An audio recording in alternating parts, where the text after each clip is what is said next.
നമ്മുടെ നാട്ടിൻപുറത്ത് ഇപ്പോഴും ഈ പാർട്ടിക്ക് വേണ്ടിയിട്ട് വെല്ലുവിളിച്ച് ചായക്കടയിൽ തർക്കിക്കുന്ന സാധാരണ കോൺഗ്രസ്സുകാരൻ്റെ ധൈര്യം മറ്റാർക്കാ ഉള്ളത്? ഞാൻ രാഹുൽ മാങ്കൂട്ടത്തിൻ്റെ ആ വിഷയത്തിൽ അനുകൂലിക്കുകയല്ല ചെയ്യുന്നത്. ഞാനതിൽ ഒരു സെപ്പറേറ്റ് സ്റ്റാൻഡ് പറയുകയാണ്. രാഹുൽ വന്നാൽ എന്തോ കുഴപ്പമുണ്ടെന്ന് പറയാം. അതെന്ത് കുഴപ്പമാണെന്ന് നമുക്കറിയണം. ഞാൻ എന്ത് വിചാരിച്ചോ അത് ആ രീതിയിൽ പ്രസൻറ്റ് ചെയ്യാൻ പറ്റുന്നത് എൻ്റെ മിസ്റ്റേക്ക് തന്നെയാണ്. പക്ഷേ ആ മിസ്റ്റേക്കിനെ കൃത്യമായിട്ട് വർഗീയമായിട്ട് ഉപയോഗിച്ചത് ബിനീഷ് കോടിയേരി ഉൾപ്പെടെ CPM-ൻ്റെയും BJP-യുടെയും ക്രിസംഖികളുടെയും RSS-ൻ്റെയൊക്കെ ഒരുപോലെ ശത്രുവാകാന്ന് പറയുന്നതാണ് നമ്മൾ കോൺഗ്രസ്സുകാർക്ക് കിട്ടുന്ന ഏറ്റവും വലിയ അംഗീകാരം. സാധാരണ ജവഹർലാൽ നെഹ്റുവിൻ്റെ ഒരച്ഛൻ മകൾക്ക് അയച്ച കത്തുകൾ വായിച്ചിട്ടുണ്ടോ? ഞാൻ വായിച്ചിട്ടുണ്ട്. നമസ്കാരം. മുഖവരിയില്ലാതെ ആരംഭിക്കുന്നതായിരിക്കും എനിക്ക് തോന്നുന്നു ഇന്നത്തെ ഈ ചർച്ചയിൽ നല്ലതെന്ന് എനിക്ക് തോന്നുകയാണ്. BA, MA, MPhil, അതിനുശേഷം ഡോക്ടറേറ്റ്. എനിക്കൊന്ന് MPhilന് 3rd റാങ്കാണ്, PhDയുടെ എൻട്രൻസിൽ 1st റാങ്ക്. പക്ഷേ എന്നിട്ടും ജോലിയൊന്നും ചെയ്യാതെ തട്ടുകട നടത്തുകയാണ്. എങ്ങനെയുണ്ട് കച്ചവടം? അല്ലേ, അതൊരു 2.5 വർഷം മുമ്പ് വന്ന ഒരു വാർത്തയാണ് തട്ടുകട നടത്തുന്നത്. ഞാൻ ഈ കോവിഡിൻ്റെ സമയത്ത് ഞാൻ കുറേ ജോലികളും ബിസിനസ്സൊക്കെ ചെയ്തിട്ടുണ്ട്. അപ്പോൾ അങ്ങനെ ഓരോന്നോരോന്നായിട്ട് പരാജയപ്പെടുമ്പോൾ അടുത്തതിലേക്ക് പോകും. അപ്പോൾ അന്നേരമായിരുന്നു തട്ടുകട ഉണ്ടായിരുന്നു. ഇപ്പോൾ എനിക്ക് അതല്ല. ഇപ്പോൾ ഞാൻ അങ്കമാലിലെ ILTSൻ്റെയും ഈ PTEയുടെയൊക്കെ ഒരു ട്രെയിനിങ് ഇൻസ്റ്റിറ്റ്യൂട്ട് നടത്തുന്നുണ്ട്. അതാണ് ഇപ്പോൾ ഒരു മനമാർഗമായിട്ട് നിൽക്കുന്നത്. തട്ടുകട എത്ര നാൾ നടത്തിയിരുന്നു? ഞാനും എൻ്റെ 2 സുഹൃത്തുക്കളും കൂടിയായിരുന്നു. അപ്പോൾ ഒരു 2.5 വർഷം 3 വർഷത്തോളം ഉണ്ടായിരുന്നു. അത് കുറച്ച് നല്ല പണിയായിരുന്നു, കുറച്ചധികം പണിയായിരുന്നു. പിന്നെ എന്താ വെച്ചാൽ നമുക്ക് സമയം അഡ്ജസ്റ്റ് ചെയ്യാൻ ബുദ്ധിമുട്ട് വന്നു. പിന്നെ അങ്ങനെ നിർത്തിയിട്ട് പിന്നെ ഇങ്ങനെ ട്രെയിനിങ്ങിലേക്ക് വന്നു. ഞാൻ ഈ തട്ടുകടയുടെ ചോദ്യം ആദ്യം തന്നെ ചോദിക്കാനുള്ള കാരണം എനിക്ക് തോന്നുന്നു ഭക്ഷ്യസുരക്ഷയുമായി ബന്ധപ്പെട്ടിട്ടുള്ള വിഷയത്തിലാണല്ലോ അങ്ങ് ഡോക്ടറേറ്റ് നേടിയത്. അപ്പോൾ സ്വാഭാവികമായിട്ടും കഴിഞ്ഞ ദിവസത്തെ ഫേസ്ബുക്ക് പോസ്റ്റിലും പറഞ്ഞിട്ടുണ്ട്, ഞാൻ എന്തുകൊണ്ട് ഭക്ഷ്യസുരക്ഷയുമായി ബന്ധപ്പെട്ട വിഷയം, കടന്നു വന്ന വഴികളിലെ കാഠിന്യം, അതിനെക്കുറിച്ചിട്ട് ജിൻഡോ ജോൺ ഈ തുപ്പുന്ന നാളുകളിലും വളരെ കൃത്യമായിട്ട് രേഖപ്പെടുത്തിയിട്ടുണ്ട്. അത്രയും കഠിനമായിരുന്നോ ജീവിതകാലം? അങ്ങനെ അറിയില്ല. ഇപ്പോൾ എനിക്കിപ്പോൾ അങ്ങനെ ഞാൻ ജനറലൈസ് ചെയ്ത് പറയാൻ ആഗ്രഹിക്കുന്നില്ല. എന്നാലും കുറച്ച് ബുദ്ധിമുട്ടുകളൊക്കെ സ്വാഭാവികമായിട്ട് ഈ കേരളത്തിലെ ബഹുഭൂരിപക്ഷം മനുഷ്യർക്കുള്ളതുപോലെ ബുദ്ധിമുട്ടുകളൊക്കെ ഉണ്ടായിരുന്നു. പട്ടിണിയില്ലെങ്കിലും ദാരിദ്ര്യം, ഇത് രണ്ടും 2 ടേമാണ്. അപ്പോൾ അങ്ങനെയുള്ള സാഹചര്യമൊക്കെ ആയിരുന്നു. അപ്പം ഞാൻ ആദ്യമായിട്ട് ജോലിക്ക് പോകുന്നത് പ്ലാന്റേഷൻ കോർപ്പറേഷനിൽ കശുമാവിൻ്റെ തോട്ടമുണ്ട്. അപ്പോൾ ഈ വെക്കേഷന് കശുവണ്ടി പറക്കാൻ പോകുന്ന അന്ന് ഒരു 10 കിലോ സഞ്ചി പറക്കി കൂട്ടുമ്പോൾ 80 രൂപ കിട്ടും. ഒരു ദിവസത്തേക്ക് 80 രൂപ കിട്ടും. അങ്ങനെ 30 കിലോ പറക്കി കൂട്ടണം. അപ്പോൾ അതിൻ്റെ ഇടവേളകളിൽ നമ്മൾ വിശപ്പ് മാറ്റാൻ കശുമാവിൻ്റെ ചാറൊക്കെ കുടിച്ചിട്ടുണ്ട്. അപ്പോൾ അങ്ങനെയാണ് നമ്മളിങ്ങനെ ജോലി എടുത്ത് പഠിക്കാം എന്നുള്ളൊരു കൺസെപ്റ്റിലേക്ക് വരുന്നത്. ഹോട്ടലിൽ പണിയെടുത്തിട്ടുണ്ട്, മേശ തുടച്ചിട്ടുണ്ട്, പാത്രം കഴുകിയിട്ടുണ്ട്, പെയിൻറ്റ് പണിക്ക് പോയിട്ടുണ്ട് 8-9 കൊല്ലക്കാലം. ഞാൻ UC കോളേജിലെ ചെയർമാനായിരിക്കുന്ന സമയത്ത് രാത്രി കാലങ്ങളിൽ കളമശ്ശേരി പോളിടെക്നിക്കിൽ പെയിൻറ്റ് പണിക്ക് പോയിട്ടുണ്ട്. അപ്പോൾ ഇത്തരം സൗകര്യങ്ങൾ എനിക്ക് ചെയ്തു തന്ന കുറേ ആളുകളുമുണ്ട്. എനിക്ക് പണിക്ക് പോകാൻ പറ്റണമെങ്കിൽ വേറെ ആരെങ്കിലുമൊക്കെ എന്നെ സഹായിക്കണമല്ലോ. അപ്പോൾ അങ്ങനെ കോൺട്രാക്ടർമാർ അങ്ങനെ പലരും സഹായിച്ചൊക്കെയാണ് വന്നത്. അപ്പോൾ പണിയെടുത്ത് തന്നെ ജീവിക്കണമെന്നുള്ളത് ഒരു തീരുമാനമാണ്. അപ്പോൾ ഒരു കാലത്തും ഞാൻ വെറുതെ ഇരുന്ന് എൻ്റെ ജീവിതം നയിക്കാനായിട്ട് മറ്റൊരാളുടെയും പണം വാങ്ങണ്ട എന്നുള്ളൊരു തീരുമാനം. ബാധ്യതയുണ്ട്, ബുദ്ധിമുട്ടുണ്ട്. അപ്പോൾ പോലും കുറേ ജോലികൾ ചെയ്തിട്ടുണ്ട്. കാർ ഓടിക്കാൻ പോയിട്ടുണ്ട്, അങ്ങനെ കുറേ അധികം ജോലികൾ. അപ്പോൾ ഇപ്പോൾ അവസാനം ഇംഗ്ലീഷ് ട്രെയിനിങ് എന്ന് പറഞ്ഞ് ഇൻസ്റ്റിറ്റ്യൂട്ടുണ്ട്. ഇതൊക്കെ ഒരു ഭാഗമാണ്. പക്ഷെ ഞാൻ വിചാരിക്കുന്നത് കേരളത്തിലെ പൊതുപ്രവർത്തകരെക്കുറിച്ച് പൊതുവിൽ ആളുകളുടെ ഒരു അഭിപ്രായം ഒരു പണിക്കും പോകാത്തവർ എന്നുള്ളതാണ്. പക്ഷെ ഞാൻ മനസ്സിലാക്കുന്ന ഒരു 90% മനുഷ്യരും അവരൊക്കെ ജോലിയെടുത്ത് അത് കഴിഞ്ഞിട്ട് അതിൽ നിന്ന് കിട്ടുന്ന പണം കൊണ്ട് പൊതുപ്രവർത്തകരാണ്. ഇപ്പോൾ പഞ്ചായത്ത് മെമ്പർമാരുടെയൊക്കെ ഞാൻ ഒബ്സർവ് ചെയ്യുന്നില്ല, അതിലൊരു ബഹുഭൂരിപക്ഷം മനുഷ്യരും ആ ടൈം കഴിയുമ്പോൾ വലിയ കടബാധ്യതയിൽ അവസാനിക്കുന്നത്. വളരെ കുറച്ച് ആളുകൾക്ക് ചിലപ്പോൾ എന്തെങ്കിലുമൊക്കെ സംവിധാനമൊക്കെ ആയിട്ടുണ്ടാകും. അതൊക്കെ വളരെ കുറച്ച് ആളുകളാണ്. ഈ കുറച്ച് ആളുകളെ വെച്ചിട്ടാണ് മുഴുവൻ ആളുകളെയും അഭിപ്രായം പറയുന്നത്, ജനറലൈസ് ചെയ്യുന്നത്. ഇപ്പോൾ എൻ്റെ വീടിൻ്റെ അടുത്തൊരു പ്രശ്നം ഉണ്ടെങ്കിൽ ആദ്യം പൊതുപ്രവർത്തകൻ്റെ അടുത്തേക്കാണ് മനുഷ്യർ വരിക. വില്ലേജ് ഓഫീസർ അന്വേഷിച്ചല്ല പോവുക, അല്ലെങ്കിൽ സ്കൂൾ അധ്യാപകൻ അന്വേഷിച്ചല്ല പോവുക, ആ നാട്ടിലെ പഞ്ചായത്ത് മെമ്പറെയോ രാഷ്ട്രീയ നേതാവിനെ അന്വേഷിച്ചാൽ പോകുന്നത്. ഇതൊരു താങ്ക്ലെസ് ജോബ് കൂടിയാണ് പലയേട്ടാ. അപ്പോൾ നമ്മളൊരു പഞ്ചായത്ത് മെമ്പർ ഒരു 100 കാര്യം ചെയ്യുന്നു, 99 കാര്യം നന്നായിട്ട് ചെയ്താലും 100ാമത്തെ കാര്യത്തിൽ ഒരു പോരായ്മ വന്നാൽ ഇതിൻ്റെ എല്ലാം ഗുണഭോക്താക്കൾ ആദ്യം ചീത്ത വിളിക്കും. അപ്പോൾ പൊളിറ്റിക്സിൽ നിൽക്കുന്നത് കൃത്യമായ ധാരണയോടുകൂടി തന്നെയാണ്. ഇതെൻ്റെ ഒരു തൊഴിലല്ല, എനിക്ക് ഏറ്റവും ഇഷ്ടപ്പെട്ട ഒരു മേഖലയാണ്. ഡിഗ്രിക്ക് പഠിക്കുമ്പോൾ എനിക്ക് സിവിൽ സർവീസ് എഴുതണമെന്നായിരുന്നു ആഗ്രഹം.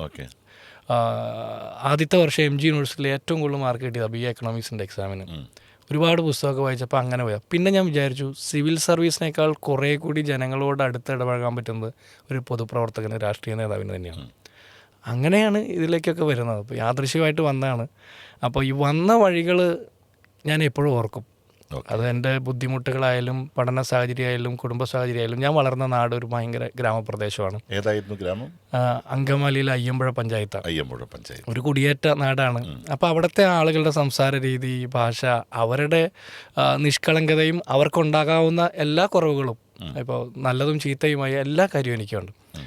അതിൽ തന്നെ നിന്നുകൊണ്ട് കുറേ കൂടി നന്നായിട്ട് പെരുമാറണമെന്ന് വിചാരിക്കുന്ന ഒരാളാണ് ഞാൻ.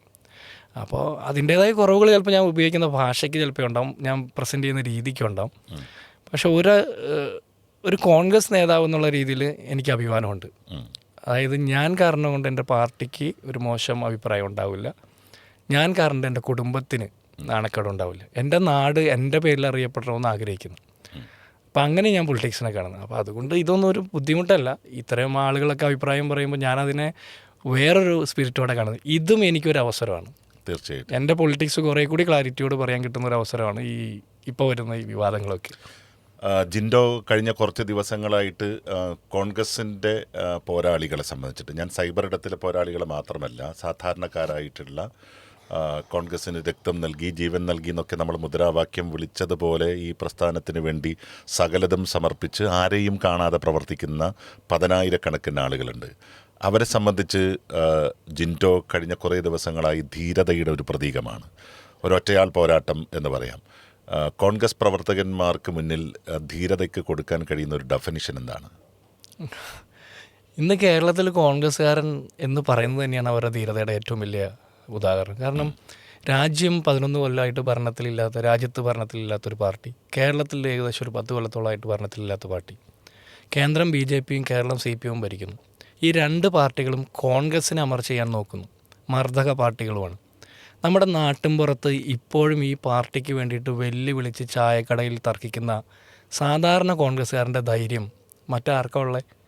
ഈ CPMൻ്റെ ഒരു പ്രത്യേകത, അല്ലെങ്കിൽ ഇപ്പം ഞാനൊക്കെ SFIക്കാരുടെയൊക്കെ ഒത്തിരി യൂസി കോളേജിലെ ചെയർമാനായിരുന്നു. ഞാൻ KSU ജില്ലാ പ്രസിഡന്റ് ആയിരിക്കും. എൻ്റെ അനിയൻ മഹാരാജ് കോളേജിലെ ചെയർമാനായിരുന്നു. ഇത് അവിടെ ചെയർമാൻ പിടിക്കണം എന്നുള്ളത് ഞങ്ങളുടെ തീരുമാനമായിരുന്നു. വീട്ടിൽ നിന്നുള്ള തീരുമാനമാണ്. ഞങ്ങൾ വീട്ടിൽ നിന്ന്, എൻ്റെ അനിയൻ ആണ് സ്ഥാനാർത്ഥി എന്ന് അറിയുന്നത് ഇലക്ഷൻ്റെ അവസാന ഘട്ടത്തിലാണ്. അവൻ UC കോളേജിലെ എഡിറ്ററായിരുന്നു. ഞങ്ങൾ മഹാരാജ് ജയിക്കണമെന്നുള്ള. പേരെന്താണ്? ജിനോ ജോൺ. എന്ത് ചെയ്യുന്നു ഇപ്പോൾ സംസ്കൃത യൂണിവേഴ്സിറ്റിയിൽ MA ഫിലോസഫിക്ക് പഠിക്കുകയാണ്. വേണു രാജാമണിക്ക് ശേഷം 33 കൊല്ലത്തിന് ശേഷം മഹാരാജ് നമ്മൾ ജയിക്കണമെന്നുള്ളത് നമ്മുടെ വാശിയായിരുന്നു. അപ്പം ഞങ്ങൾ 10-60 കിലോമീറ്റർ അപ്പുറം നിന്ന് രാവിലെ തന്നെ ബസ് കയറി വരും, എറണാകുളത്ത് വരും. അവൻ കോളേജിൽ പോകും, ഞാൻ മറ്റ് ക്യാമ്പസുകളിലൊക്കെ പോയിട്ട് ഉച്ചയാകുമ്പോൾ മഹാരാജ് ചെല്ലും. ഞങ്ങൾ ആ ക്യാമ്പസിൽ ഇരുന്ന് പിള്ളേരെ ക്യാൻവാസ് ചെയ്ത് ജയിക്കുകയാണ് ചെയ്തത്. അപ്പോൾ എൻ്റെ അനിയനാന്നുള്ളൊരു ഐഡൻറ്റിറ്റി ഒരിക്കലും ഞാൻ പറഞ്ഞിട്ടില്ല. ജയിക്കുമ്പോഴാണ് അറിയുന്നത്. എൻ്റെ അനിയനാന്ന് അറിഞ്ഞതിൻ്റെ പേരിൽ ആരും തോൽപ്പിക്കേണ്ട കാര്യമില്ല. ആ രീതിയിലുള്ള ബുദ്ധിമുട്ടൊക്കെ ഉണ്ടാകുന്ന സാഹചര്യമാണ്. അപ്പം കോൺഗ്രസ് ജയിക്കുക എന്നുള്ളത് ഞങ്ങളുടെ വാശി. അപ്പോൾ SFIക്കാരിൽ നിന്ന് ഞാൻ പഠിച്ചൊരു പാഠം, ആൾക്കൂട്ടത്തിൻ്റെ കൂടെ നിൽക്കുമ്പോൾ അവർ ശക്തരാണ്. ഒറ്റയ്ക്ക് ഒരു SFIക്കാരന് നമ്മളോട് അഭിപ്രായം പറയാൻ പോലും ശേഷിയില്ല. CPMനും അതേ സ്വഭാവം തന്നെയാണ്. അതുകൊണ്ടാണ് ഞാൻ പറയുന്നത്, നമ്മുടെ കവലകളിൽ ചായക്കടയിൽ തർക്കിക്കുന്ന കോൺഗ്രസ്സുകാരൻ്റെ ധൈര്യം പിണറായി വിജയന് പോലും ഉണ്ടാവില്ല. അതുകൊണ്ട് അദ്ദേഹം 24 വണ്ടികളുടെ 1000 പോലീസിൻ്റെ അകമ്പടിയിൽ നടക്കുന്നത്, ചോദ്യങ്ങൾക്ക് ഉത്തരം പറയാതെ മാധ്യമങ്ങളിൽ നിന്ന് ഒളിച്ചോടുന്നു. നമ്മൾ ഈ അധികാരവും ഭരണവും ഒന്നുമില്ലാതെ ഈ പ്രയാസങ്ങളെ അതിജീവിച്ചുകൊണ്ട് എത്ര ആയിരക്കണക്കിന് മനുഷ്യരെ കഷ്ടപ്പെടുന്നു. അവരുടെ മുമ്പിൽ ഞാൻ ധീരതയുടെ പര്യായമൊന്നുമില്ല. ഞാൻ വിചാരിക്കുന്ന ഓരോ പഞ്ചായത്ത് ഇലക്ഷനും നിയമസഭയും പാർലമെൻറ്റ് ഇലക്ഷനും കഴിയുമ്പോൾ നാട്ടിലെ CPMകാരായിട്ട് അടിയുണ്ടായി വീട്ടിൽ നിന്ന് മാറി നിൽക്കേണ്ട സാഹചര്യവും വീടിന് കല്ലേറൊക്കെ ഉണ്ടാകുന്ന സമയത്ത് എൻ്റെ അപ്പനുണ്ടായിരുന്ന ധൈര്യം പോലും എനിക്കിപ്പോൾ ഉണ്ടോയെന്ന് എനിക്കറിയില്ല. ആ അപ്പനിൽ നിന്നാണ് കോൺഗ്രസ് പ്രവർത്തനം ഞാൻ പഠിക്കുന്നത്. അപ്പം അപ്പൻ്റെ കാലഘട്ടത്തിൽ അങ്ങനെ ഒരു വലിയ അക്രമത്തിൻ്റെ കാലഘട്ടമായിരുന്നു. അതെ, വലിയ ബുദ്ധിമുട്ടായിരുന്നു. കതറിട്ട കോൺഗ്രസ്സുകാർക്ക്, വെള്ള ഉടുപ്പിട്ട കോൺഗ്രസ്സുകാർക്ക് ബൂത്തിൽ പോകാൻ പറ്റാത്ത പ്രയാസം അയ്യമ്പുഴ പഞ്ചായത്തിലുണ്ടായിരുന്നു. ഒരു കാലത്ത് CPMൻ്റെ പാർട്ടി ഗ്രാമം പോലെയായിരുന്നു ആ സ്ഥലം, അതിശക്തമായ സ്ഥലം. അപ്പം കോൺഗ്രസ്സുകാരനായിരിക്കാമെന്ന് പറഞ്ഞാൽ എന്തോ പാതകം പോലെയാണെന്ന് CPMമാർ കാണുക. ഞാൻ മനസ്സിലാക്കുന്നത് BJPയേക്കാൾ ഫാസിസ്റ്റ് സ്വഭാവമാണ് CPMന് അവർ മാത്രമുള്ള സ്ഥലത്ത്. ബൂത്തിലിരിക്കാൻ മറ്റാളുകളെ സമ്മതിക്കാത്ത ആളുകളാണ് ജനാധിപത്യത്തെക്കുറിച്ചിട്ടും സോഷ്യലിസത്തെക്കുറിച്ചിട്ടും പൗരാവകാശത്തെക്കുറിച്ചും വോട്ട് ചോറി യാത്ര യഥാർത്ഥത്തിൽ കേരളത്തിൽ നടത്തേണ്ടത് CPM-നും കൂടി എതിരായിട്ടാണ് അല്ലേ? അതുകൊണ്ടല്ലേ പിണറായി വിജയൻ ഇതേവരെ വോട്ട് ചോരിക്കെതിരെ ഒരു അക്ഷരം പറയാതിരുന്നത്? ഇന്ത്യ മുന്നണിയുടെ പ്രമുഖ നേതാക്കന്മാരിൽ അദ്ദേഹത്തെ ഇന്ത്യ മുന്നണിയുടെ നേതാവായിട്ട് ഞാൻ വ്യക്തിപരമായിട്ട് കാണുന്നില്ല. രാഹുൽ ഗാന്ധിയുടെ വോട്ട് ചോരി യാത്രയുമായി ബന്ധപ്പെട്ട ഒരു കമൻറ്റ് പോലും പറയാത്ത ഒരു നേതാവ്. ദേശീയ തലത്തിലാണല്ലോ ഇവർ ആഘോഷിക്കുന്നത്. ഇന്ത്യ മുന്നണിയിലെ ഏക മുഖ്യമന്ത്രി അദ്ദേഹമാണ്. ഏക മുഖ്യമന്ത്രി, അതായത് CPM-ന്റെ മുഖ്യമന്ത്രി. ആ മുഖ്യമന്ത്രി ഒരു അഭിപ്രായം പറഞ്ഞിട്ടില്ല. ഇപ്പോൾ തൃശ്ശൂർ സുരേഷ് ഗോപിയുടെ വിജയവുമായി ബന്ധപ്പെട്ട ആശയമൊന്നും പറഞ്ഞില്ല. അപ്പോൾ ഇതെല്ലാം അതിജീവിച്ച് ഫൈറ്റ് ചെയ്യുന്ന ആയിരക്കണക്കിന് മനുഷ്യർ എന്നെ പിന്തുണയ്ക്കുന്നു, അല്ലെങ്കിൽ ഞാൻ വൈകുന്നേരത്ത് ചാനലുകളിൽ സംസാരിക്കുന്ന വാക്കുകളിൽ ഇവർക്ക് അഭിമാനം കിട്ടുന്നു, അല്ലെങ്കിൽ അവർ പറയാൻ ആഗ്രഹിക്കുന്നത് എൻ്റെ നാവിലൂടെ വരുന്നു എന്ന് പറയുമ്പോൾ അത് എനിക്ക് കിട്ടുന്ന ഒരു അംഗീകാരം. അതിലെനിക്ക് സന്തോഷമുണ്ട്. കാരണം നമ്മൾ ഒരുപാട് പുസ്തകം വായിക്കുന്നില്ല. ഞാൻ കുറേ പുസ്തകമൊക്കെ വായിക്കുന്ന ആളാണ്, വായിക്കാൻ ഭയങ്കര ഇഷ്ടമുള്ള ആളാണ്. ഒരുപാട് പുസ്തകം വായിക്കുന്ന അങ്ങനെ തന്നെ പറയുന്നതിലല്ല രാഷ്ട്രീയമുള്ളത്. ഇത് സാധാരണ മനുഷ്യനെ എങ്ങനെയാണ് മനസ്സിലാകുന്നതെന്ന് പ്രസൻറ്റ് ചെയ്യുന്നതിലാണ് കഴിവന്യമർ. ഒത്തിരി വലിയ ഇംഗ്ലീഷ് വാക്ക് പറയുക, അല്ലെങ്കിൽ ഒത്തിരി വലിയ പുസ്തകങ്ങളെക്കുറിച്ച് കോട്ട് ചെയ്യുന്നത്, ഇതൊക്കെ നമുക്ക് അറിവ് സമ്പാദിക്കാനാണ്. പക്ഷെ നമ്മളെ കേൾക്കുന്ന മനുഷ്യർ സാധാരണ. ജവഹർലാൽ നെഹ്റുവിൻ്റെ ഒരച്ഛൻ മകൾക്ക് അയച്ച കത്തുകൾ വായിച്ചിട്ടുണ്ടോ? ഞാൻ വായിച്ചിട്ടുണ്ട്. ഈ ദിവസങ്ങളിൽ ഞാൻ അത് വായിച്ചിട്ടുണ്ട്. ഞാൻ കഴിഞ്ഞ ദിവസം ഇന്നലെ ഞാൻ അത് എടുത്തു വച്ചിട്ടുണ്ട്. ആ കൂട്ടത്തിൽ ഞാൻ ഒരു കാര്യമായിട്ട് എടുത്തു വെച്ചിട്ടുണ്ട്. ഇത് ഉയർത്തി കാണിച്ചുകൊണ്ട് വലിയ പ്രഭാഷണം നടത്തിയ ആളുകളുടെ പാർട്ടിക്കാർ എൻ്റെ ഭാര്യയെയും എൻ്റെ മക്കളെയും എന്നെയൊക്കെ വ്യക്തിപരമായി ആക്ഷേപിക്കുന്ന രീതിയിൽ മോശം ആക്ഷേപം നടന്നതിൻ്റെ ഒക്കെ ഒരു സ്ക്രീൻഷോട്ടുകൾ ഒന്നിച്ച് ക്രോഡീകരിച്ച് പ്രിൻ്റ് കൊടുത്ത് ആ കൂട്ടത്തിൽ വെച്ചിട്ടുണ്ട്. നമ്മൾ സെലിബ്രേറ്റ് ചെയ്യുന്ന പല പൊളിറ്റീഷ്യൻസിൻ്റെയും പ്രത്യേകത, അവർ വലിയ അറിവുള്ളവരായിരിക്കും, വലിയ വാഹനങ്ങളിൽ നടക്കുന്നു, വലിയ വലിയ സംവിധാനങ്ങളൊക്കെ. നമ്മളിതൊക്കെ കാണുമ്പോൾ വിചാരിക്കും ഇവർ പറയുന്നത്. പക്ഷേ ഇവർ ആരെയാണ് അഡ്രസ്സ് ചെയ്യുന്ന ഒരു പ്രശ്നമുണ്ട്. കോൺഗ്രസ് അഡ്രസ്സ് ചെയ്യേണ്ടത് ഈ രാജ്യത്തെ ബഹുഭൂരിപക്ഷം വരുന്ന സാധാരണ മനുഷ്യരെയാണ്. കോൺഗ്രസ് ഒരു ഡിബേറ്റ് ക്ലബിൽ നിന്ന് ഒരു സമര സംഘടനയായിട്ട് മാറിയത് ഗാന്ധിയുടെ വരവോടുകൂടിയാണ്. അതേപോലെ തന്നെയാണ് ഭാരത് ജോഡോ യാത്രയിലൂടെ രാഹുൽ ഗാന്ധി തെരുവിലിറങ്ങിയപ്പോൾ കോൺഗ്രസ് തിരിച്ചു വന്നു.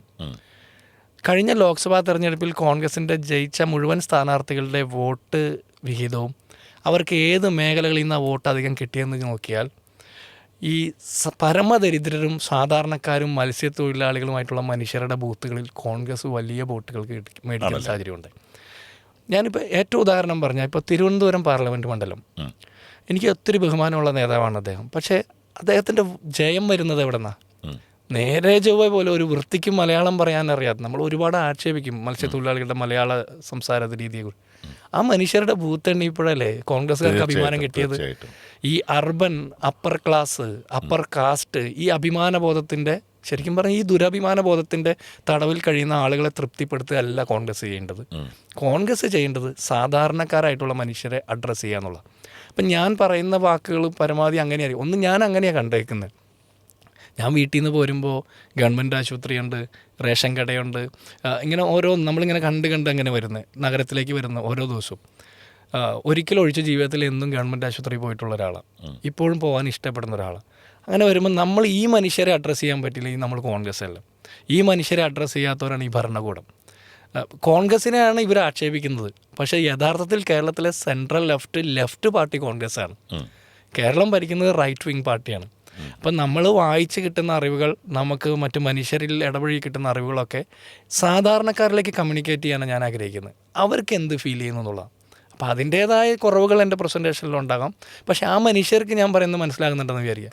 ഉദാഹരണത്തിന് CPM-കാർ പോലും പിന്തുണയ്ക്കുന്ന രീതിയിൽ എനിക്ക് തോന്നിയിട്ടുണ്ട്. ഇപ്പോൾ ഞാൻ എൻ്റെ കുഞ്ഞിൻ്റെ പിള്ളേരുടെ ആനിവേഴ്സറി പരിപാടിക്ക് വേണ്ടി സ്കൂളിൽ ചെന്നപ്പോൾ പുറകിലിരുന്ന ഒരു മനുഷ്യനെ തട്ടി വിളിച്ചിട്ട്, ജിൻഡോ ഞാൻ ചാനൽ പരിപാടി കാണാറുണ്ട്, ഇഷ്ടമായിരുന്നു. അപ്പോൾ ഞാൻ ചേട്ടാ എന്താ വിശേഷം എന്ന് ചോദിച്ചപ്പോൾ, എൻ്റെ വീട് ഇവിടെ അടുത്താണ്, കൊച്ചുകൂടെ പഠിക്കുന്നുണ്ട്. അപ്പോൾ എവിടെയാണ് എങ്ങനെയാണെന്നൊക്കെ ചോദിച്ചപ്പോൾ ഞാൻ CPM-കാരനാണ്, പാർട്ടി മെമ്പറാന്ന് പറഞ്ഞു. അതെനിക്ക് വലിയ സന്തോഷമായി. CPM-ൻ്റെ ഒരു പാർട്ടി മെമ്പർക്ക് പോലും ഞാൻ പറയുന്നത് മനസ്സിലാകുന്നു, എന്നെ പിന്തുണയ്ക്കാൻ തോന്നുന്നുണ്ടെങ്കിൽ ഈ പോരാട്ടം നടന്ന കോൺഗ്രസ് അധികാരത്തിലേക്ക് തിരിച്ചു വരും. തീർച്ചയായിട്ടും. അപ്പോൾ അതുപോലെ തന്നെ വളരെ പ്രധാനപ്പെട്ട ഒരു കാര്യം, ഈ കഴിഞ്ഞ 2 ആഴ്ചക്കാലം എനിക്ക് തോന്നുന്നു ജിൻഡോയെ സംബന്ധിച്ച് ജിൻഡോയുടെ രാഷ്ട്രീയ ജീവിതത്തിലും വ്യക്തി ജീവിതത്തിലൊക്കെ ഒരുപാട് സംഘർഷഭരിതമായിട്ടുള്ള സമയങ്ങളാണ് കടന്നുപോയത് എന്ന് പൊതുവെ എല്ലാവരും കരുതും. പക്ഷേ ഇത്രയും സംസാരിച്ച ഒരു ജിൻഡോയ്ക്ക് എത്രത്തോളം സംഘർഷം ഉണ്ടായിട്ടുണ്ട് എന്നൊന്നും എനിക്കറിയില്ല. സത്യത്തിൽ ഈ വിഷയം വഴി കേരളത്തിലെ പൊതുമണ്ഡലത്തിലേക്ക് ഉയർത്തിവിടാൻ ജിൻഡോ ആഗ്രഹിക്കുന്ന സന്ദേശം എന്താണ്? രണ്ട് കാര്യമുണ്ട്. ഒന്ന്, ഈ 2 ആഴ്ച കാലത്തുണ്ടായ വിവാദങ്ങൾ, ഈ ബഹളങ്ങളൊക്കെ സത്യത്തിൽ ഞാൻ അതിനെ ഒരു പരിധി വരെ ആസ്വദിക്കുകയായിരുന്നു. കാരണം ഞാൻ പറയാൻ ഉദ്ദേശിക്കുന്ന പൊളിറ്റിക്സ് എനിക്ക് പ്ലേസ് ചെയ്യാൻ അവസരം കിട്ടിയെന്നാണ് ഞാൻ വിചാരിക്കുന്നത്. ചിലപ്പോൾ ഞാൻ പറയുന്നതിന് ഒരു 100 പേര് എതിർത്താലും എനിക്ക് പറയാനുള്ളത് പറയുമ്പോൾ ഇത് പറയാൻ ആഗ്രഹിക്കുന്ന സമാന മനസ്ഥിതിയുള്ള ഒരുപാട് മനുഷ്യർ സമൂഹത്തിലുണ്ടെന്ന് എനിക്ക് മനസ്സിലായി. അതായത് എതിർക്കാൻ ഒരുപാട് ആളുകളുണ്ട്. ഞാൻ ഉദ്ദേശിച്ചത് ഇപ്പോൾ നമ്മുടെ ഈ ചർച്ചയ്ക്ക് പോലും കാരണമായിട്ടുള്ളത് അതുമായി ബന്ധപ്പെട്ട വിഷയത്തിൽ ഞാൻ എൻ്റെ അഭിപ്രായം പറയാനും, പറവൂർ വൈപ്പിൻകരയുമായി ബന്ധപ്പെട്ട വിവാദം, ഇപ്പോൾ ഉണ്ണികൃഷ്ണൻ MLA-യുമായി ബന്ധപ്പെട്ട ആക്ഷേപം, ഞാൻ ഒരിക്കലും ഇതിനു മുമ്പ് മറ്റു പല നേതാക്കന്മാരെക്കുറിച്ച് ഇത്ര ആരോപണം, കോൺഗ്രസ്സിലെയും CPM-ലെ ആരോപണമൊക്കെ വന്നു, മുകേഷ് MLA-യെക്കുറിച്ചിട്ടൊക്കെ വന്നിട്ടുണ്ട്. ഇതിൽ നിയമപരമായിട്ടുള്ള നിയമവിരുദ്ധമായ എന്തെങ്കിലും കാര്യം നടക്കുകയോ ഒരു ക്രൈം നടക്കുകയോ അല്ലെങ്കിൽ മറ്റാർക്കെങ്കിലും പരാതി ഉണ്ടാകുകയോ ചെയ്യാത്ത സാഹചര്യത്തിൽ ഇതൊക്കെ ഓരോരുത്തരുടെയും സ്വകാര്യമായ ഇടമാണെന്ന് തന്നെ ബോധ്യമുണ്ട് എനിക്ക്. അതിന് നെഹ്റുവിൻ്റെ അച്ഛൻ മകൾക്ക് എഴുതിയ കത്തൊന്നും വായിക്കണമെന്നില്ല, സാമാന്യ മര്യാദ മതി. ഗാന്ധിയും ലെനിനും ഒന്നും വേണമെന്നില്ല, ഇത് നമുക്ക് മനുഷ്യനെ മനസ്സിലാക്കാൻ പറ്റിയാൽ മതിയല്ലോ. പക്ഷെ ഞാൻ മനസ്സിലാക്കിയത് കോൺഗ്രസ്സിൽ ഇതിപ്പോൾ ഇത്രയും കത്തി നിൽക്കാൻ കാരണം രാഹുൽ മാങ്കൂട്ടത്തിൽ വിഷയം വന്നപ്പോൾ രാഹുൽ മാങ്കൂട്ടത്തിൻ്റെ ഭാഗത്തുനിന്ന് വന്നിട്ടുള്ള വീഴ്ചകൾ അത് ഓഡിറ്റ് ചെയ്യപ്പെടേണ്ടത് തന്നെയാണ്. അതിൻ്റെ ജനപ്രതിനിധിയാണ്, അദ്ദേഹം ഓഡിറ്റ് ചെയ്യപ്പെടണം. അദ്ദേഹത്തിൻ്റെ ഭാഗത്തുനിന്ന് ഒരു ക്രൈം കമ്മിറ്റ് ചെയ്തിട്ടുണ്ടെങ്കിൽ നിയമപരമായിട്ട് അത് പ്രോസിക്യൂട്ട് ചെയ്യണം, അതൊക്കെ അങ്ങനെ നടക്കണം. അപ്പോൾ പോലും അദ്ദേഹത്തെ വിമർശിച്ച ആളുകളെടുത്ത സ്റ്റാൻഡ് എന്താ? ഒരു പൊതുപ്രവർത്തകൻ്റെ ഭാഗത്തുനിന്ന് വന്നുകൂടാത്ത ചില കാര്യങ്ങൾ. എന്താണ് ആ കാര്യങ്ങൾ? അത് പൊളിറ്റിക്കൽ മൊറാലിറ്റിയാണ്. ഈ പൊളിറ്റിക്കൽ മൊറാലിറ്റിയുടെ സ്കെയിൽ വയ്ക്കുന്ന ആരാ? ഈ പൊളിറ്റിക്കൽ മൊറാലിറ്റിയുടെ സ്കെയിൽ കേരളത്തിൽ ഇൻട്രഡ്യൂസ് ചെയ്തത് CPM ആണ്, കമ്മ്യൂണിസ്റ്റുകളാണ്. PT ചാക്കോയുടെ കാലത്ത് നിയമസഭയ്ക്കകത്ത് മുൻ മുഖ്യമന്ത്രിയും അന്നത്തെ പ്രതിപക്ഷ നേതാവായ EMS-ൽ തുടങ്ങിയതാണിത്. PJ കുര്യനെ സുപ്രീം കോടതി വെറുതെ വിട്ടിട്ട് ഇവർ വെറുതെ വിട്ടില്ല. ഉമ്മൻചാണ്ടിയുടെ കൂടെ ട്രെയിനിൽ യാത്ര ചെയ്ത സ്ത്രീ ആരാന്ന് ഇവർ അന്വേഷിച്ചിരുന്നു. അവസാനം ഉമ്മൻചാണ്ടിയുടെ ഭാര്യയ്ക്ക് തന്നെ പറയേണ്ടി വന്നു അത് ഞാനാന്ന്. ഒരു സ്ത്രീയുടെ ഏറ്റവും വലിയ ഗതികേട് ഭർത്താവിനോടൊപ്പം ട്രെയിനിൽ സഞ്ചരിച്ചത് താനാണെന്ന് പൊതുസമൂഹത്തിൽ പറയേണ്ട ഗതികേട് ഇത് ഇവരുണ്ടാക്കിയതാ. അതുപോലെ എത്രയോ കരുണാകരൻ്റെ കാറ് വേഗത്തിൽ പോകുന്നത്, കോൺഗ്രസ് വേഗത്തിൽ പോകുന്നത് അതിൽ പെണ്ണുണ്ടായിട്ടാണെന്ന് പറയൂ. വയലാർ രവിയുടെ കാറിൽ സ്ത്രീ ഉണ്ടായിരുന്നു എന്ന് പറയാം. അങ്ങനെ നിരന്തരം വനിതാ മാധ്യമ പ്രവർത്തകർ ഒന്ന് രൂക്ഷമായിട്ടൊരു ചോദ്യം ചോദിച്ചാൽ അന്ന് അവർ അതിമോശമായിട്ട് അശ്ലീലങ്ങളിലൂടെ ആക്ഷേപിക്കപ്പെടും. ഇതൊന്നും ഇവർ കാണുന്നില്ല. എന്തിന് കാഫിർ സ്ക്രീൻഷോട്ട് ഉണ്ടാക്കിയ ആളുകളെ കണ്ടെത്താൻ പോലും പറ്റിയില്ല. വർഗീയമായിട്ടും മതപരമായിട്ടും ലിംഗപരമായിട്ടും ആക്ഷേപിക്കുന്നു. ഇത് നിരന്തരം നടക്കുമ്പോൾ ഇതൊന്നും കാണാതെ തിരിച്ച് ഇതിൽ പൊറുതി പൊട്ടിയ മനുഷ്യർ എപ്പോഴെങ്കിലും തിരിച്ചു പറയുമ്പോൾ അത് മോശപ്പെട്ട കാര്യമാണെന്ന് പറയും. ഇവിടെ രാഹുൽ മാങ്കൂട്ടത്തിൻ്റെ വിഷയത്തിൽ അയാളുടെ തെറ്റുകളെ ഓഡിറ്റ് ചെയ്യട്ടെ, നിയമപരമായിട്ട് അയാൾ ശിക്ഷിക്കപ്പെടേണ്ടതാണെങ്കിൽ അങ്ങനെ നടക്കട്ടെ. അയാളുടെ അമ്മയും പെങ്ങളും എന്ത് തെറ്റാണ് ചെയ്തേ? അയാളൊരു പൊതുപ്രവർത്തകനായിരിക്കുമ്പോൾ അയാളുടെ സ്വകാര്യതയിൽ അയാൾ എന്തുമാകട്ടെ, പൊതുരംഗത്ത് നിൽക്കുന്ന ഒരാളെ പൊതുവേദിയിൽ നിൽക്കുമ്പോൾ ഒരു സെൽഫി എടുക്കുക, ഫോട്ടോ എടുക്കുക, ഫേസ്ബുക്കിൽ ഇടുക ചെയ്യുന്ന മുഴുവൻ സ്ത്രീകളെ ഇവർ ആക്ഷേപിച്ചിട്ടുണ്ടല്ലോ, എല്ലാവരെയും ആക്ഷേപിച്ചു. ഇതൊന്നും ഇവർ കണ്ടില്ലേ? അപ്പോൾ എനിക്കിവിടെയുള്ള പ്രശ്നം എന്താ വെച്ചാൽ, ഞാൻ ഈ വാർത്ത വന്നപ്പോൾ ഇപ്പോൾ ഉണ്ണികൃഷ്ണൻ MLA തന്നെ പറയുന്നത് ഓണത്തിൻ്റെ അന്ന് അദ്ദേഹം അറിഞ്ഞു വന്ന 5-ാം തീയതി അദ്ദേഹത്തിൻ്റെ ഒരു സ്റ്റേറ്റ്മെൻറ്റ് മാധ്യമങ്ങളിൽ വന്നിട്ടുണ്ട്. ഞാൻ 18-ാം തീയതി ഒരു ഫേസ്ബുക്ക് പോസ്റ്റ് ഇട്ടാനാണ് ഞാൻ മോശക്കാരനാകുന്നത്. 5-ാം തീയതി MLA പോലും അറിഞ്ഞൊരു വിഷയം 2 ആഴ്ചയ്ക്ക് ശേഷം ആ വിഷയത്തിൽ എൻ്റെ ഒരു പൊളിറ്റിക്കൽ കമൻ്റാണ്. അതായത് ഞാൻ പറഞ്ഞത് മറ്റെല്ലാവരുടെയും ജീവിതത്തിൽ സ്വകാര്യതയിൽ ഒളിഞ്ഞു നോക്കാൻ ഒളിക്യാമറയും ബൈനോക്കുലറുമായിട്ട് നടക്കുന്ന CPM-കാർ ഇനി ഇത് പറഞ്ഞ് ഷൈൻ ചെയ്യാറായിട്ടില്ല. നിങ്ങൾ ഈ പണി നിർത്തണം. ഈ പൊളിറ്റിക്കൽ മൊറാലിറ്റിയുടെ അധിക ബാധ്യത മറ്റാളുകൾക്ക് വെച്ചു കൊടുത്തിട്ട് നിങ്ങൾ ഈ പണി ചെയ്യാൻ പാടില്ല. നിങ്ങളുടെ കൂട്ടത്തിൽ ഇത്തരം ആരോപണങ്ങൾ നേരിടുന്നവരുണ്ട്, ഉണ്ണികൃഷ്ണന്മാരുണ്ട് എന്ന് തന്നെയാണ് ഞാൻ പറഞ്ഞത്. ചർച്ച ചെയ്യപ്പെടട്ടെ, അത് ചർച്ച ചെയ്യപ്പെടണമല്ലോ. ബലാത്സംഗ കേസിലെ പ്രതിയായിട്ടുള്ള മുകേഷിന് നിയമസഭയിൽ വരെയും ചെയ്യാം. ഇതേവരെ ഒരാളും പരാതിക്കാരില്ലാത്ത കേസിൽ രാഹുൽ മാങ്കൂട്ടത്തിൽ, ഞാൻ രാഹുൽ മാങ്കൂട്ടത്തിനെ ആ വിഷയത്തിൽ അനുകൂലിക്കുകയല്ല ചെയ്യുന്നത്. ഞാനതിൽ ഒരു സെപ്പറേറ്റ് സ്റ്റാൻഡ് പറയുകയാണ്. രാഹുൽ വന്നാൽ എന്തോ കുഴപ്പമുണ്ടെന്ന് പറയാം. അതെന്ത് കുഴപ്പമാണെന്ന് നമുക്കറിയണം. ഇപ്പോൾ കഴിഞ്ഞ ദിവസം ഈ രാജ്മോഹൻ ഉണ്ണിത്താനുമായി ബന്ധപ്പെട്ടിട്ട് ഒരു ഫേസ്ബുക്ക് പോസ്റ്റ് ഞാൻ ഇട്ടിരുന്നു. അപ്പോൾ ഞാൻ അതിൻ്റെ താഴെ വന്ന കമൻറ്റുകൾ മുഴുവൻ ശ്രദ്ധിക്കുകയായിരുന്നു. ശശികല ടീച്ചറെ വിഷകല എന്നുള്ള രീതിയിൽ രാജ്മോഹൻ ഉണ്ണിത്താൻ പറഞ്ഞതിൻ്റെ കേസിൽ ചേർത്തല കോടതിയിൽ നിന്ന് അദ്ദേഹം വിജയിച്ചപ്പോൾ ഇത് മതേതരത്വത്തിൻ്റെ ഒരു കേരളത്തിൻ്റെ വിജയമാണ് എന്നുള്ള രീതിയിൽ ഒരു പൊതുബോധത്തിൻ്റെ അടിസ്ഥാനത്തിൽ ഞാൻ ഇട്ടതാണ്. അപ്പം ഞാൻ അതിൻ്റെ താഴത്തെ കമൻറ്റുകൾ നോക്കുകയാണ്. കമൻറ്റുകളിൽ അറിയപ്പെടുന്ന കാസർഗോഡ് ജില്ലയിലെ CPM പ്രവർത്തകരാണ് ഇതിനെ അറ്റാക്ക് ചെയ്തുകൊണ്ട് കമൻ്റ് ഇട്ടിരിക്കുന്നത്. നിങ്ങളുടെ കാര്യത്തിലും ഉണ്ണികൃഷ്ണൻ അതിനെ മതവൽക്കരിച്ച് അതിനെ മറ്റൊരു വ്യാഖ്യാനം നൽകി പൊടുന്നനവേ ഫേസ്ബുക്കിലൊക്കെ പോസ്റ്റുമായി വരുന്നത് ഗോപാലകൃഷ്ണനാണ്, BJPയുടെ ഒരു നേതാവാണ്. സത്യത്തിൽ ഈ CJP എന്ന് പറയുന്നത് യാഥാർത്ഥ്യമായി കഴിഞ്ഞു എന്നാണ് ഇപ്പോൾ നമ്മൾ മനസ്സിലാക്കേണ്ടത്. അത് എപ്പോഴേ നടന്നു. കാരണം എന്താ വെച്ച് കഴിഞ്ഞാൽ കഴിഞ്ഞ 2021 നിയമസഭാ തെരഞ്ഞെടുപ്പിൻ്റെ സമയത്താണ് കൊടകര കുഴൽപ്പണം തട്ടിയെടുപ്പ് പരിപാടിയൊക്കെ നടന്നത്. അത് ഇവർ ഒതുക്കി. ആ ഇലക്ഷനിലാണ് 50-ലധികം സീറ്റിൽ RSSൻ്റെ പിന്തുണ CPMന് കൊടുത്തെന്ന് ബാലശങ്കർ പറഞ്ഞത്, ഓർഗനൈസറിൻ്റെ എഡിറ്ററായിരുന്നു. അപ്പോൾ ഇത് പണ്ടേ നടന്നിട്ടുണ്ട്. ഇതിൻ്റെ പ്രത്യക്ഷ തെളിവുകളാണ് ഇപ്പോൾ വന്നുകൊണ്ടിരിക്കുന്നത്. ഞാൻ ഒരു ചർച്ചയില്ല, അന്ന് ഞാൻ 3 ചർച്ചയിൽ പങ്കെടുത്തു ഒരു ദിവസം.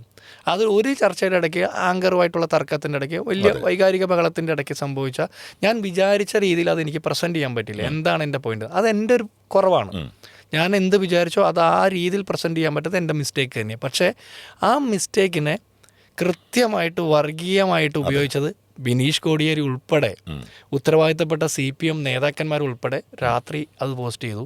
പിറ്റേ ദിവസം രാവിലെ BJPയുടെ ഗോപാലകൃഷ്ണൻ ഞാൻ കൃഷ്ണഭക്തരെ ആക്ഷേപിച്ചു എന്ന് പറഞ്ഞു. അതുവരെ എനിക്കത് ആ രീതിയിൽ സെൻസ് ചെയ്തില്ല. ഞാൻ മനസ്സിലാക്കിയത് ജിൻഡോ ജോണിൻ്റെ പേരിൻ്റെ കൂടെയുള്ള ജോണാണ് പ്രശ്നം. അത് വേറൊരാളായിരുന്നെങ്കിൽ, ഒരു ഹിന്ദു സമുദായത്തിൽപ്പെട്ട ഹിന്ദു വിശ്വാസിയാണ് അത് പറഞ്ഞെങ്കിൽ അതൊരു മോശപ്പെട്ട കാര്യമല്ല. അപ്പോൾ BJPക്കും CPMനും ക്യാപ്സ്യൂൾ ഉണ്ടാക്കുന്ന ഒരു ഫാക്ടറി ഇല്ല. ഇത് ആരാദ്യം ഉപയോഗിക്കുന്നേ ഉള്ളൂ. CPM നേതാക്കന്മാർ അന്ന് ആദ്യം ഉപയോഗിച്ചു, ഗോപാലകൃഷ്ണൻ അത് എൻഡോഴ്സ് ചെയ്തു. ഗോപാലകൃഷ്ണൻ്റെ ഒരു ഫേസ്ബുക്ക് പോസ്റ്റ് കൂടിയുണ്ട്. ഉത്തരവാദിത്തപ്പെട്ട അത് ആദരിക്കപ്പെടുന്ന വനിതാ CPM നേതാവിനെതിരെ ഞാൻ മോശപ്പെട്ട കമന്റ്. അത് BJPയുടെ ഗോപാലകൃഷ്ണൻ്റെ വിഷമം.